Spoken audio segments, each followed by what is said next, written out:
A droop snoot. There you go. Welcome to the Hackaday podcast. My name's Mike Szczys. I'm editor-in-chief of Hackaday. Hi, I'm Elliot Williams. I'm managing editor of Hackaday. This is episode 103. Today we're talking about antennas for everyone, a clock made of chains, magic eye tubes, and we do a little Google bashing.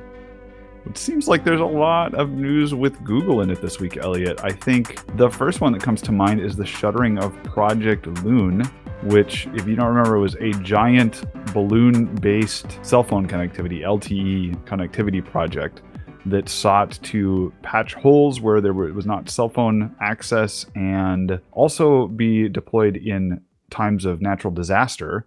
And it's not going to happen anymore. Yeah, well, it wasn't really happening for the last 10 years anyway. I mean, they didn't fly too many of them, and I guess they just weren't making any money, right? So they closed the thing down. Yeah, I think that's part of it. I also think, so check out the article that Maya wrote on this one. I think it's interesting. And it definitely talks about some of the hardware of the balloons themselves that I didn't know about before. And early on, she mentions that there was a test project in Sri Lanka in 2015 that didn't really go anywhere. And then they deployed them after the devastating hurricane in Puerto Rico in 2017, which I think that actually makes sense. Yeah, there's a novel use there, right? Yeah. And I think if you can get the balloon there, and it's interesting, again, I don't, we're going to go too deep into it in the podcast right now, but Maya talks about the auto launcher and about using air currents to get the balloons there.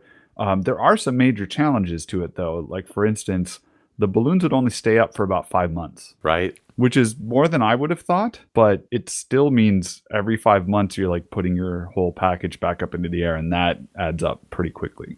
And they're pretty heavy, and it's a lot of helium, and helium's not cheap. And. Yeah, but more appropriately, times have changed, right? I mean, going back, 7 or 8 years to the origins of this project, you have to say to yourself that, the world has fundamentally changed as far as connectivity goes. There's a lot more cell phone buildup that's gone out everywhere. And then you also have the advent of like Starlink. So I think Tom Nardi, when we were talking about this, said the price for putting satellites up in the air has just fallen through the floor compared to when this project was first conceptualized. But, Starlink's nowhere near there yet, though. Like, the idea here is to provide LTE quickly when you need it. The idea of, replicating the disaster relief function with 1 million Starlink antennas, I think. I mean, that's not going to happen. So I think for its niche, it was actually a pretty good idea. I just guess it might have been a niche that didn't need filling. Didn't Google also have like a drone-based version of connectivity? I think they had a UAV version. Yeah. Where they'd fly around planes with things on them. I put it into DuckDuckGo and it immediately comes up with a 2017 article where Google confirmed the end of their internet drone project. Oh. Well, there you go. So, okay, Google Air-based connectivity projects are all defunct, it seems. Other Google news, Tom wrote a great article that kind of digs into all of the kerfuffle around Google Chrome and the Chromium open source package maintainers. It seems someone at Google discovered that anybody with Chromium from a couple of different maintainers was able to get on the cloud for, syncing up your data between browsers. So like the browser on your desktop and your laptop and your phone would all sync seamlessly and back up the stuff that you were doing. And someone at Google is like, no, we're not going to do that anymore for Chromium. You said discovered, and Google's press release says it like they discovered it, but they had been allowing this use for the Chromium open source project for quite a while, and they knew that it was being used because there's no way otherwise you'd get so much traffic on one API key.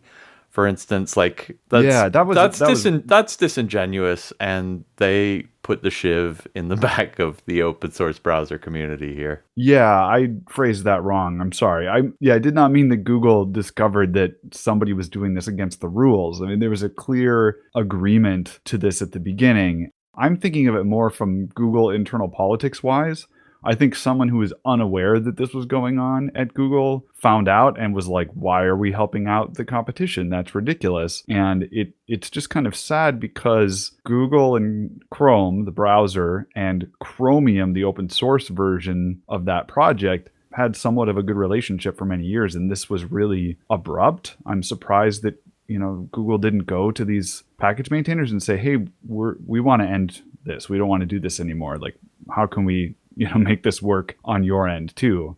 They just published something on their blog that said we're not doing this anymore.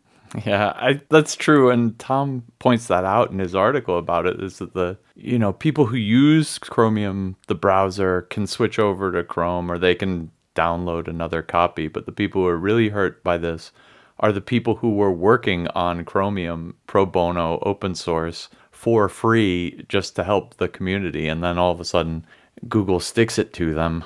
It's definitely bad faith, but yeah,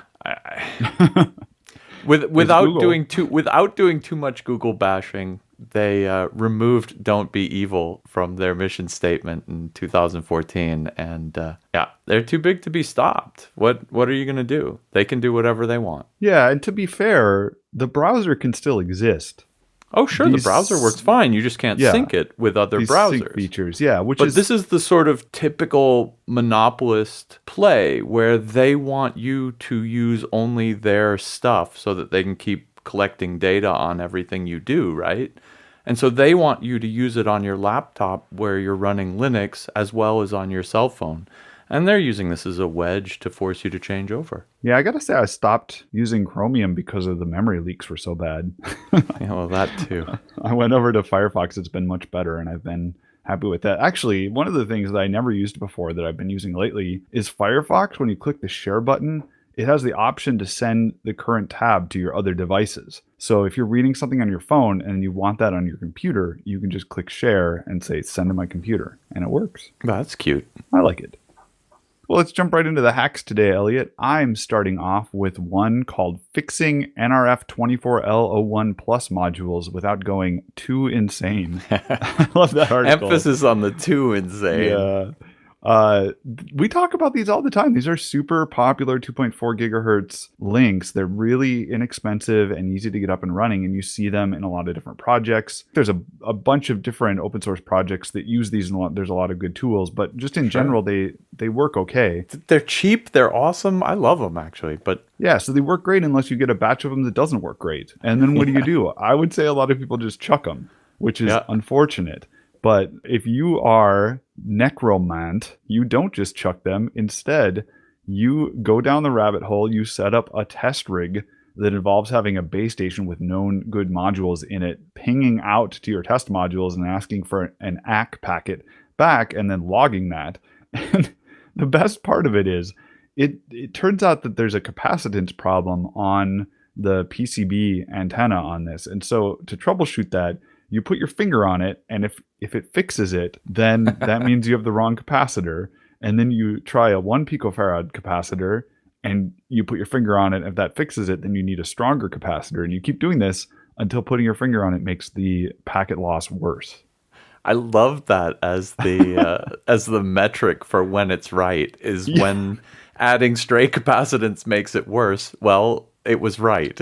That's so sweet. I was just thinking of how often putting your finger on it is a troubleshooting thing, because for the electrical properties of it, that works as well. But then also, I've done that to see if things are getting hot. I was going to say, I don't have a FLIR infrared camera. I just test it with lick my finger in case it's really hot. Yeah, I have burnt my finger doing this. Yeah. Is it more than 15 volts? You can tell by licking your finger and touching it. Voltage tester finger. Is it? What else? Use your non-dominant hand for it. Yeah, right? I remember reading an article, and I went to look it up again, and I was surprised to see it's an article by Larry Bank, who's someone I met during Rome Maker Faire. He helped find a place for the Hackaday meetup, and he goes by the Twitter handle Performance Whisperer. And he has a really interesting article on changing out the antenna that's on the board for these little modules into dipole antennas. What made me think of it, someone mentioned in the comments. Larry said that it's really good. You can get really good performance out of it. But then there's like some addendums on it and says, he talks about how sometimes there are counterfeit chips in these and you kind of have to deal with that. Also, you just might have poor performance from one to the next. Someone on Necromant's article left a comment that said solder connections could be a big problem here as well. So I think, you get what you pay for. If you're going to use these and they're inexpensive, it might be worth adding to your toolkit a way to test them out and see if they're doing what you need them to do. Well, let's stick with antennas. My next article is What Makes a Good Antenna. This is a video by Andreas Szczys. He's the guy with the funny Swiss accent. He's a really good guy, actually. Met him at SuperCon. This video is an awesome explainer about making a simple antenna. And if you're not a ham radio person, or if you're in the camp who thinks that antennas are black magic, this is a great demystifier for you. He puts together a quarter wave ground plane antenna, which is basically the simplest thing you can imagine. It's one long metallic stick and then a bunch of other metallic sticks to simulate a ground plane underneath it.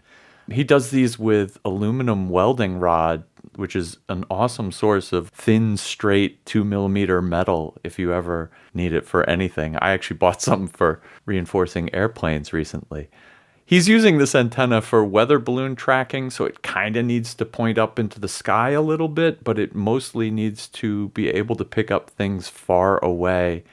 And he's got a VNA, a vector network analyzer, so he can tune it himself. But one of the great tricks for making antennas is you can always cut things shorter, but you can never cut them longer.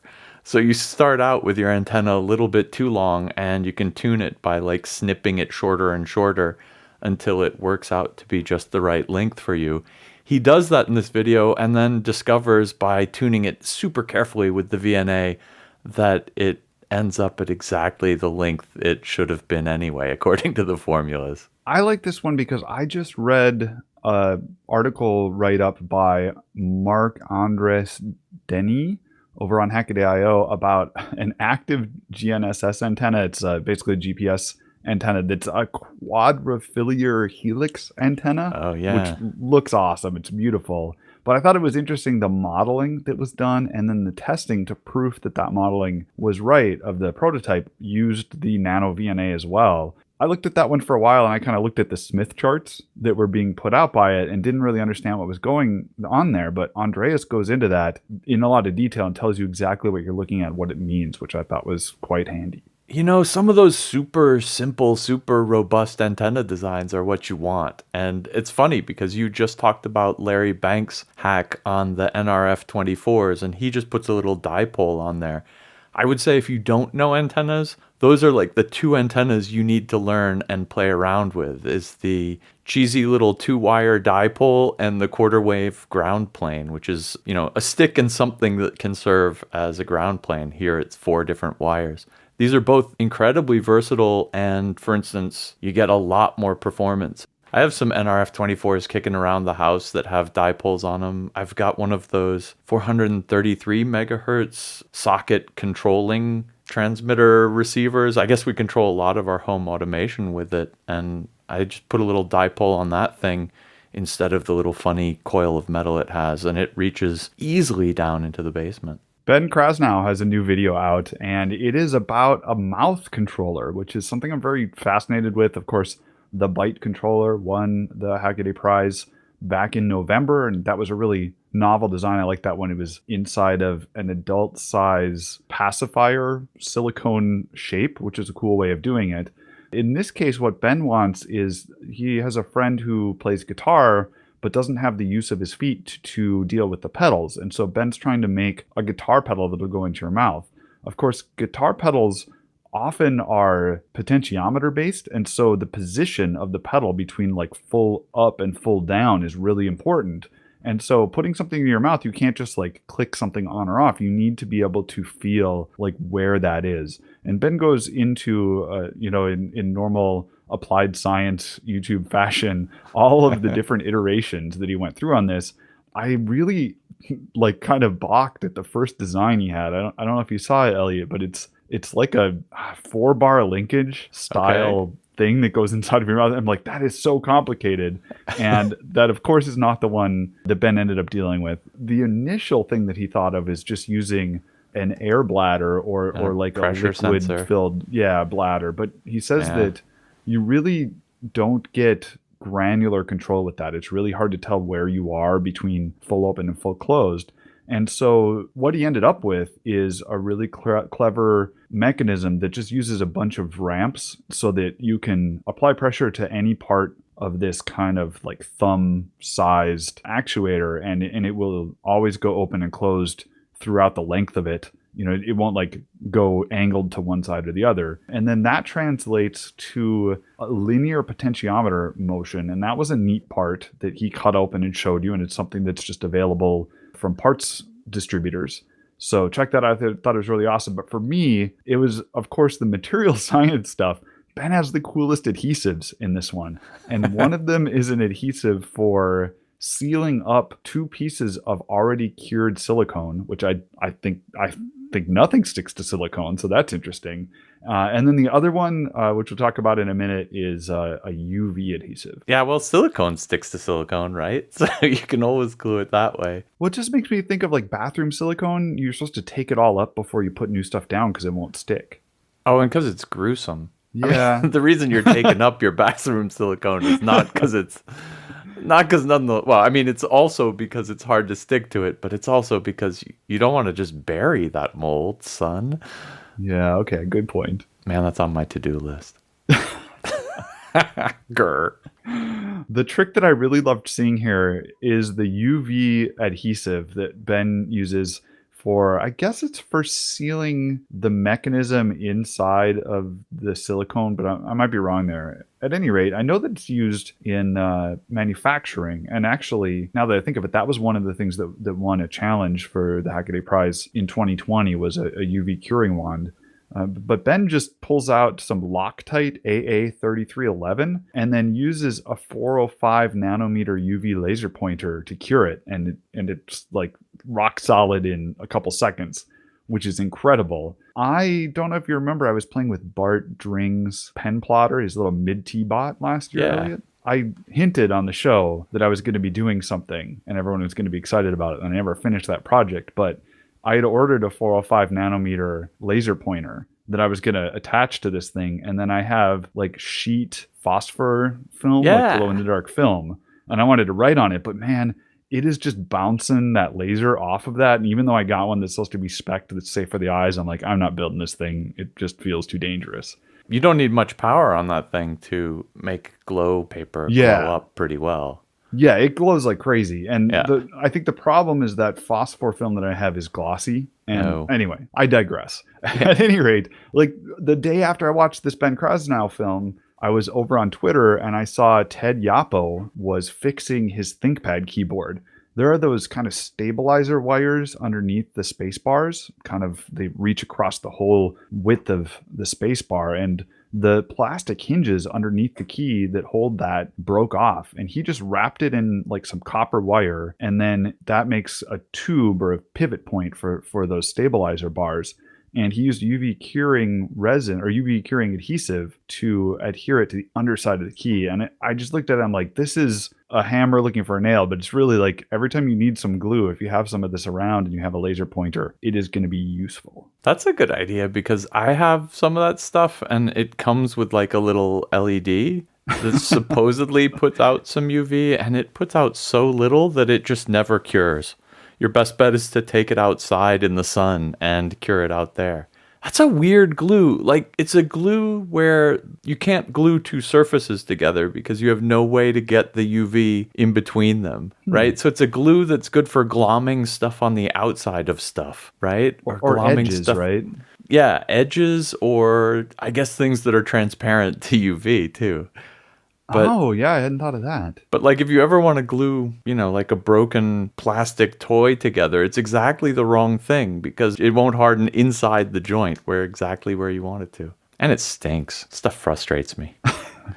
Ben's using the Formlabs clear parts. And this is, I guess these are the high durability clear parts. So I'm betting you can glue two parts together with that because I bet the UV passes right through it. It's transparent, so he just shoots through. Yeah. Yeah. I'll make my son get transparent kids' toys from now on. My next hack is actually a long form article in disguise. Meet the Magic Eye Vacuum Tube by Al Williams. I love these crazy vacuum tubes. They're an old piece of long gone tech. Magic Eye tubes are basically the vacuum tube version of like a floating needle meter. They show you how much voltage is on one of their pins, but they do it in the strangest way. And that is by essentially making a little television. If you think of like a dog with one of those collars on his head that prevents himself from biting the part where he's been operated on, it's like that, except the cone is covered in a phosphor and the head of the dog is actually a cathode, and it's spitting out hot electrons outside at this cone all over, and then you see that when you look down the tube as a glowing ring. Now, what makes these useful is that there's another electrode in there that you can put a negative voltage on that repels these flying electrons, and so you get a gap in the glow. And depending on how much voltage you put on that pin, it makes the gap wider or thinner. And that makes this kind of a working voltmeter. Now, it's a kind of inconvenient voltmeter by today's standards because we're talking about like 250 volts, and I guess because they're electrons, you have to repel them. So you're kind of measuring between 0 and negative 250 volts. But there's a whole bunch of ways with you like using op amps and stuff like that to flip this around, scale it up to where you want it, and I have to say you can't beat the charm of a Magic Eye vacuum tube. You certainly can't.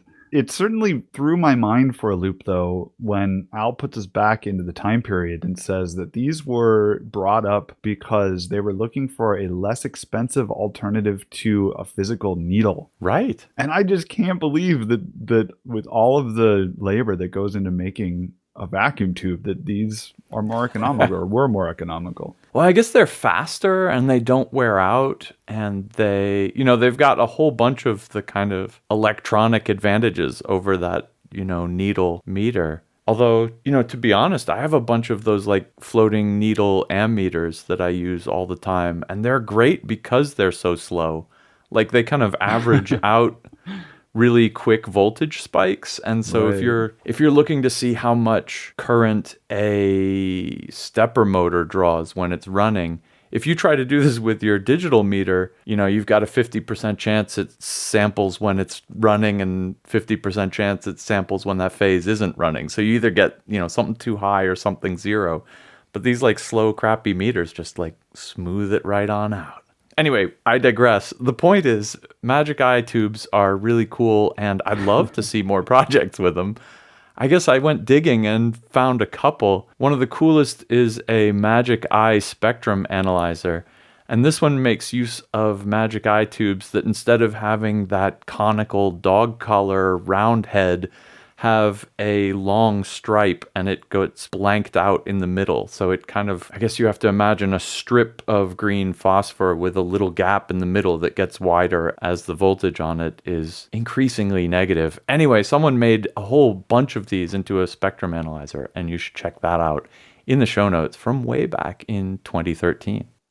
I need to do a teardown on my strobo tuner. Yeah? Have we talked about this thing before? No. So I have a Con strobo tuner, which is super useful for instruments that use just intonation because it's got this spinning wheel, like an index wheel, with black and white on it. Yeah. And it has 12 rings. So for every half step in a scale. Nice. And those rings are tuned to where the actual nature of intonation says they're supposed to be. They're not like tuned to where a piano is, which is kind of equally out of tune. Right. And so what they do is they hook up the microphone to a strobe light, and then this whichever ring you're on, it's supposed to be completely stopped without being, moving forward or backward as this wheel's spinning. The light strobes the black and white pattern on like essentially a turntable. Has it got a super precise motor in it? Yep. It's spinning at a constant rate, and then the light is behind it and shines through the index wheel. Used to be able to tune up record players that way. To adjust the like speed on record players, there was a thing like that on the side of them. Yeah, the edge of the turntable. Yeah, one of those little strobe dials. I've always seen that index on those, but I've never seen the strobe light used to tune it up. And you plug your turntable into house current, so it's got a good 60 hertz reference signal.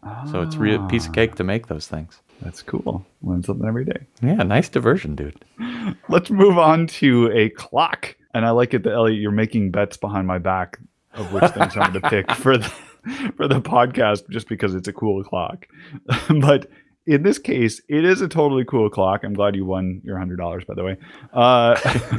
Ekagrat Singh Khalsi built this clock. It is based on 3D printed chains. Boy, explaining this mechanism is tough. You really need to go and see it. But the gist of it is you have sitting on a table a couple of motors. And when those motors run, they push this chain straight up.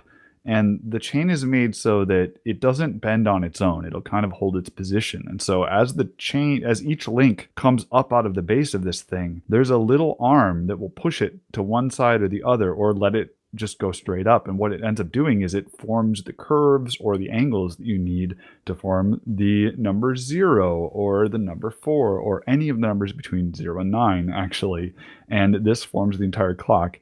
It kind of makes me think of a CNC wire bending robot. Yeah, exactly. Except for the wire's reusable here. Right. I guess his inspiration for this was a bike chain originally. So you can think about like bending each link in a bike chain into the shape of a number. But then bike chains, if you try to do that and then you hold them vertically, they just kind of flop over. And so what did he do? He ended up using like a drag chain, right? Oh, I thought he 3D printed the chain. I didn't realize where it came from. He may well have. Everybody 3D prints their drag chains these days. Nobody buys them. They're too expensive. I thought it was clever that there are 2 chains for each digit. And so you don't have to make a complete circle. You only have to make a semicircle. And then the 2 chains are kind of, from your point of view, coming together to make the left semicircle, the right semicircle of a 0. But it's really important for things like the number 4, if you think about it, because you have 2 arms that kind of stick up into the air with the number 4. And if you only have 1 chain, that's going to be difficult.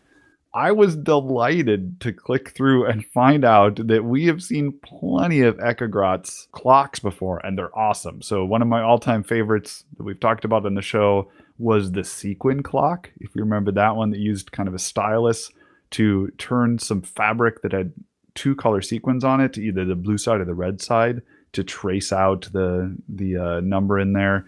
But there's one from a long time ago, 2018, I guess, that is just gorgeous, and I'm sure we talked about it on the show. We've talked about both of these on the show. This one is called the Edgy Tokay clock. I don't know how to explain this one, Elliot. The clock is basically a base, and then the 2 hands of the clock, about the size of a Subway sandwich, each of them. But they're geared in a certain way where kind of like the pivot point that links these together and links them to the base can be moved. Is that how you explain it? I don't know how to explain this one. It's absolutely black magic.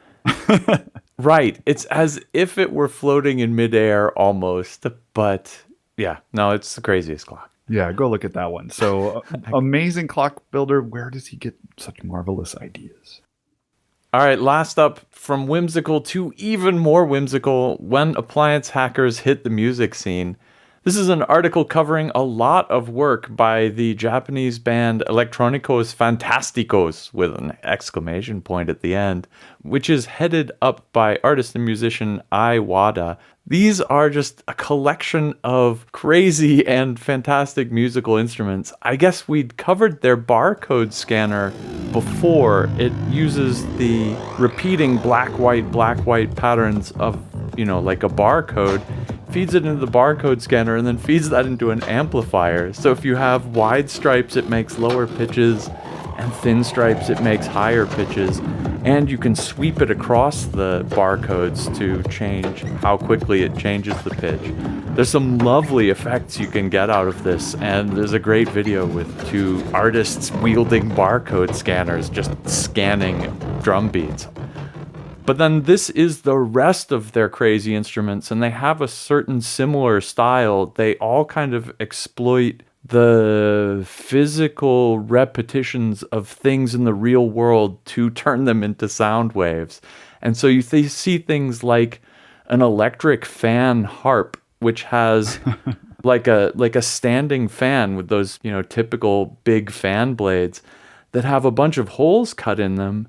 The holes are cut so that if you shined light from the backside of them and turned this light into sound, that light would be playing different pitches. So there's like a ring of staggered holes going around this thing. Then you take a light sensor and you can go up and play it. It's absolutely fantastic. I really liked seeing the CRT televisions that are being used as Yeah. drums because the mechanism is so crazy to me. So each TV has different stripes on it, and then if you touch it there, apparently there's a static electricity potential that your body is realizing that's then being picked up by a coil around the player's foot. Yeah, exactly. It's like Tempest with the TVs, only you're in the loop, right? Only you've got the electrical pickup on your ankle and your hand is the antenna. Yeah, that's just completely crazy. And he has a lot of things with CRT screens in there because, I mean, what else are you going to use them for these days? And so there are some projects where they do the light emitting that makes the pitches, and he's got some fantastic projects with banks of fans or banks of CRT screens or CRT turned into a guitar or tons of hacks with barcoders. Just a lovely set of crazy post-apocalyptic trash instruments. And actually that fan one totally reminds me of something I built, a million years ago and wrote up for Hackaday back in 2016. And that was inspired by hacker Szczys, who we've seen a lot of here. And it's just a fan with an LED pointing up through it and a light sensor on the top. Take that, amplify it, and you're off to go. But by driving the LED with various PWMs, you can put that sound over the top of the fan, and it just sounds absolutely chaotic. First up on my list of quick hacks is repairing 200 plus Raspberry Pis for a good cause. James Dawson picked up this lot of broken Raspberry Pi Model B boards. So we're going back 9 or 10 years with those. But I love it because there's not a whole lot wrong with these, but just one broken thing will generally make someone stop using one of these single purpose boards. And James has just decided to try and fix them.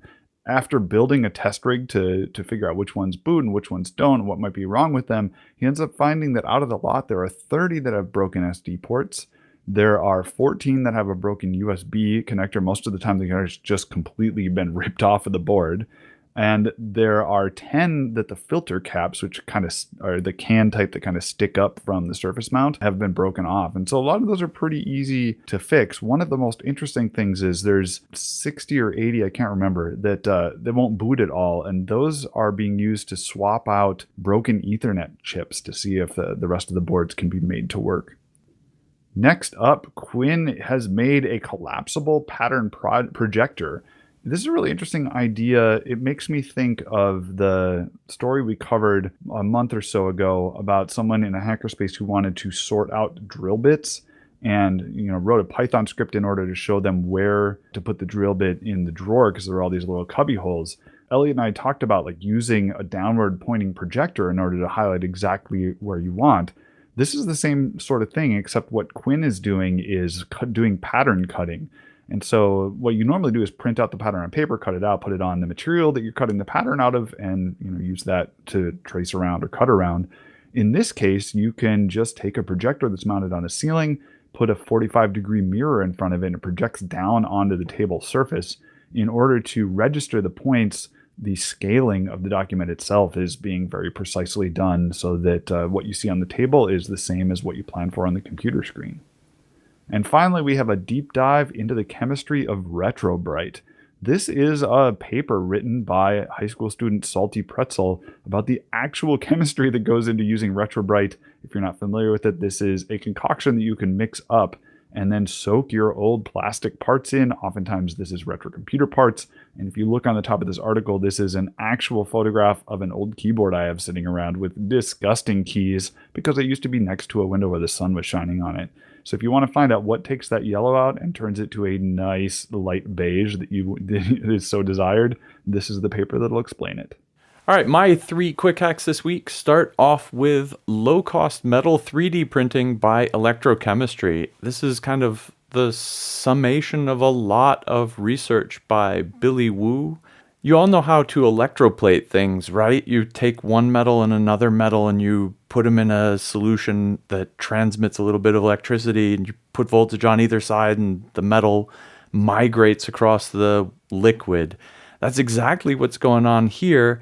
How would you turn this into a 3D printer? By taking a syringe full of electrolyte with an electrode in it and pushing it against the surface you want to slowly build up, electrode-deposited layer by electrode-deposited layer. Obviously, you can't make very big metal prints using this method, or at least you'd have to be super patient, but you can deposit different layers of metal on top of each other, and there's all sorts of interesting kind of micro properties you can get into. Go check this one out just because it's inspirational and probably hacker accessible. Next up, reconstructing data from a corrupt Apple floppy disk. Benjamin Soto had a dog racing game that he wrote back in the 90s called Wonderland 2, and it was on an old PC-DOS floppy, and he wanted to get it off. He ended up using applesauce, which lets you read the flux, essentially, off of each little sector. Byte? What are the things below sectors called on a floppy disk? It lets you read the floppy disk at kind of an analog level. You can read the flux off of each of the little bits of data on it. And he uses this to reconstruct it. Point in the comments is that if you need to do the same thing and you're on a budget, Grease Weasel will do basically the same trick for you. Love the names. Yeah. Last up, the Sony Scope Man, possibly the best product they never made. Nicholas Fauth has a year-long project now come to an end. He took a Sony Watchman, which is a little portable TV, and turned it into an oscilloscope. It's not a very good oscilloscope, but it's a glorious hack and a sweet piece of hardware. You should really look into how they got the distorted TV screen to bounce off this funny-shaped mirror and up at you. It's a nice write-up. Thanks a lot, Nicholas.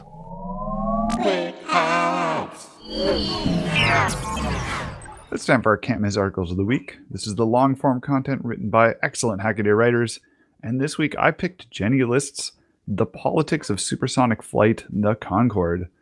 Elliot, I feel like we missed a chance for a play on words for Flight of the Conchords. Yeah, right? Yeah, this is not about these silly song writers, but this is about the commercial jets that flew faster than the speed of sound. In fact, their cruising speed was twice the speed of sound. Mach 2.02 was the target for best fuel efficiency. I think a lot of us know, like the Concorde, supersonic flight, and all that, but I didn't realize the kind of cultural significance of the Concorde for the UK and for France, and that is part of what Jenny delves into here. It was actually a program between the two governments. It wasn't a program that a company took on necessarily, and I don't think that this could have happened any other way because it ran so comically over budget that the only way that it kept going is that there were punitive clauses for either of the countries backing out of it. And so I think she said it started at 70 million pounds and it ended up costing 1.3 billion, which is, for 20 of them ever made, that's about 65 million pounds per Concorde, which is just insane for an aircraft that seated 92 to 128 people.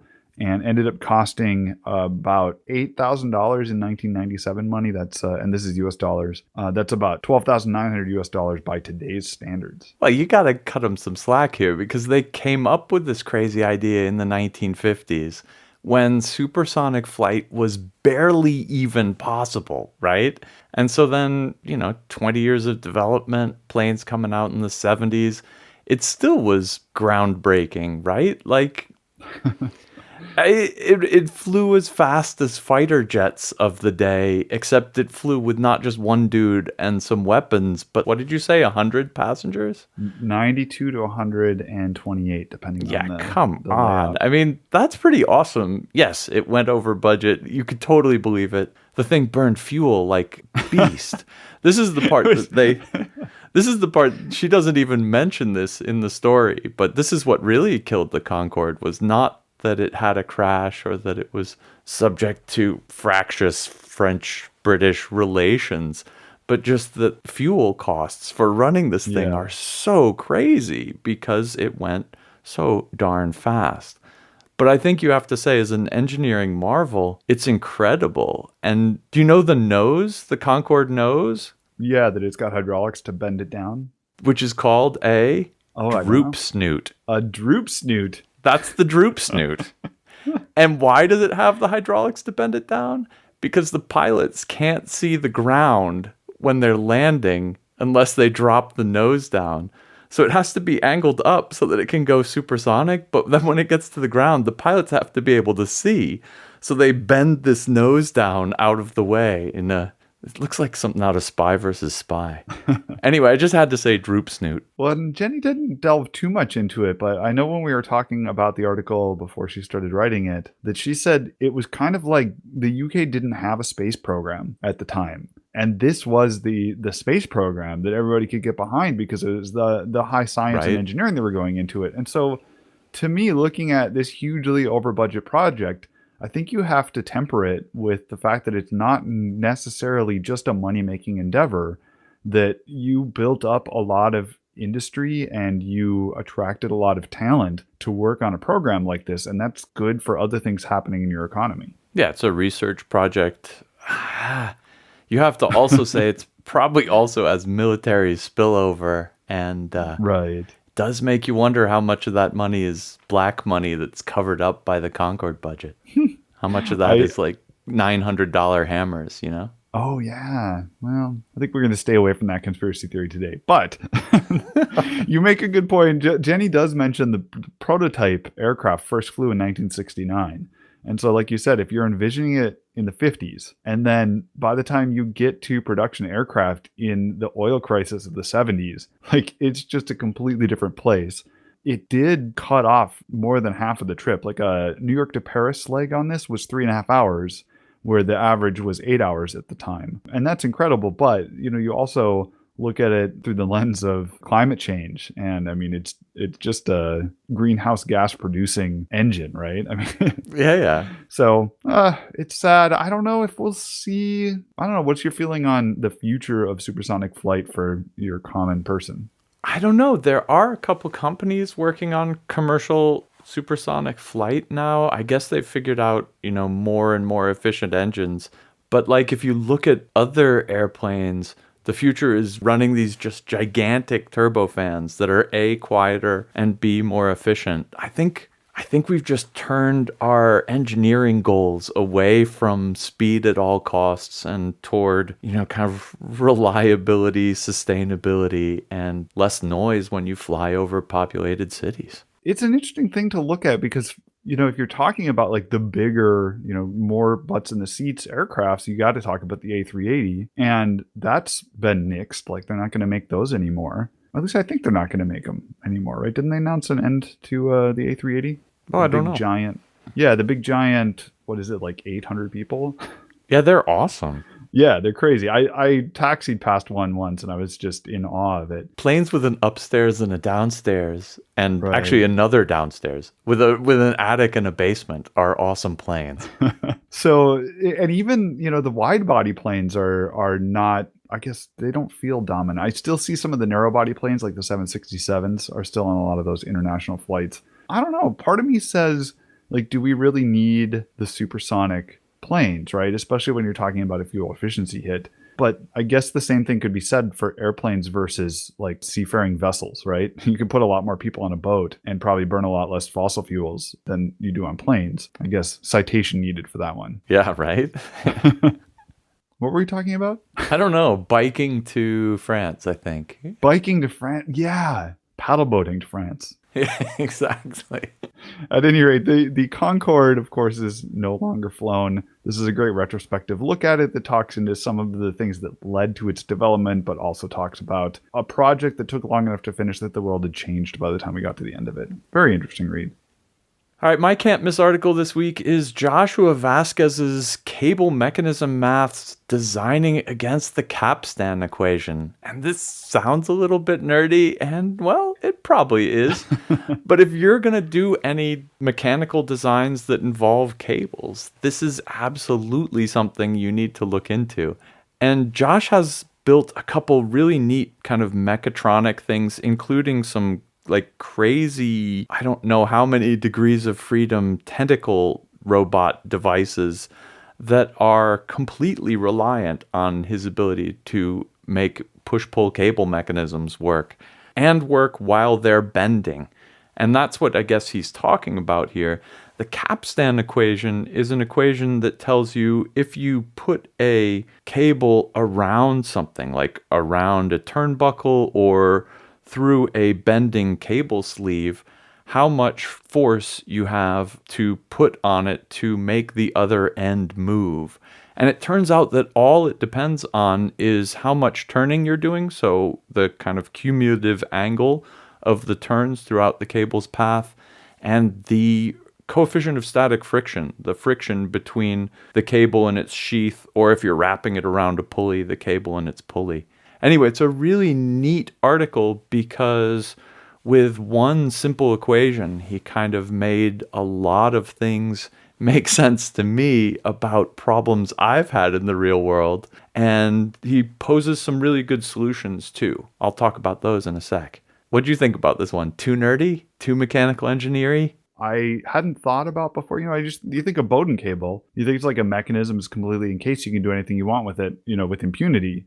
Joshua makes the case that every time you bend that, you're taking a hit in the way that it feels to use. And I guess to me, that means you have to press on something harder. Like you have to pull the hood release on your car harder to get the hood to let go. But where he goes with it is if you wanted to mechanize that process, let's say you wanted to have a motor open the hood on your car or, squeeze the brakes on your bike. In order to spec that motor, you need to know exactly how much force it's going to take to start the cable moving within the sheath. And that's what this is all about. What's funny is Josh didn't know about this when he was designing his first tentacle robots. And so he had, admittedly, a bunch of excess bends in there that he didn't need that were causing him a lot of friction. And he says, a lot of these lessons are hard learned. Some of the things I really liked in his suggestions are think about places where you have a really hard bend and whether it needs to be inside the cable or whether you can use a bearing there to run it around that corner. So he has a robot where he goes around the corner inside the cable. Ideally, you want to go around the corner first and then get inside the cable sleeve so that you don't have that extra friction. And then you just use, a regular ball bearing type bearing to make the curve. So he's got a couple good design ideas like this you should look for. I actually read this headline and thought, oh, awesome. I've been working on a second version of my wall plotter lately and totally need to think about the capstan equation because it's also what you use if you are winding a wire around a driving shaft and you want to know how hard you can pull on it. But he doesn't get into that yet. He's just talking about it for bending bike cables or Bowden cables or what have you here. And he's promising a second article on what I wanted to see as the capstan equation use. So I'm stoked to see the next one, but I actually learned a lot from this one. That's all the time we have for this episode of the Hackaday podcast. As always, we'd love to hear from you. You can leave a comment on the show notes, which you'll find at hackaday.com/podcast. You can email us, editor@hackaday.com. We live and die by the tips that you send us. So if you've done something cool or you see something cool, please tell us about it. tips@hackaday.com. And until next time, keep on hacking. Woohoo! All right. I guess Sorry, go ahead. No, you go. You go. I'm going to finish up. Good. Better. Do it. Okay. Oh, man. What was their name? I'm not sure I read that one. That's why I do this. I'm doing it for you, man. I'm doing it for you. I'm clicking stop. I think we're good, right? Yeah, I think we're good. That's how it goes, Elliot. Yeah, it is.